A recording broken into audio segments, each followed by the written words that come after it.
अस्सलाम वालेकुम। नासिक वालों सब जाग जाओ, जफुरा ज्वेलर्स लेके आए हैं एकदम ये भाव में मजूरी 786 सिर्फ 3 दिन के लिए है।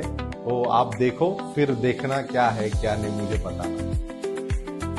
जी हाँ 786 बिस्मिल्लाहिर्रहमानिर्रहीम सिर्फ आपके लिए पर ग्राम मजूरी।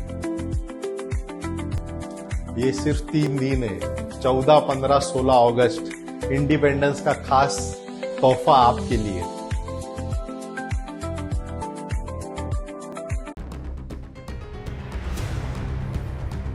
आगामी सणोत्सवांच्या पार्श्वभूमीवर नाशिकमध्ये कायदा आणि सुव्यवस्था अबाधित ठेवण्यासाठी पोलिसांनी मोठी प्रतिबंधात्मक कारवाई केली आहे। परिमंडळ क्रमांक 2 अंतर्गत तब्बल 52 सरायत गुन्हेगारांना नाशिक जिल्ह्यातून तडीपार करण्यात आला आहे। नाशिक पोलीस आयुक्त संदीप कर्णिक यांच्या मार्गदर्शनाखाली आणि परिमंडळ 2चे पोलीस उपायुक्त किशोर काळे यांच्या नेतृत्वाखाली ही कारवाई करण्यात आली आहे।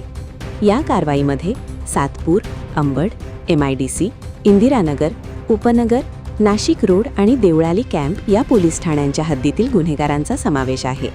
तडीपार करण्यात आलेल्यांमध्ये सातपूरचा आदित्य उर्फ खंग्या शंकर जाधव, अंबडचा महेश उर्फ चिमण्या गोकुळ सोनवणे, MIDCचा हरिओम अरविंद सिंग, इंदिरानगरचा सागर अण्णा गुंजाळ आणि उपनगरचा अतिश कैलास निकम यांचा समावेश आहे।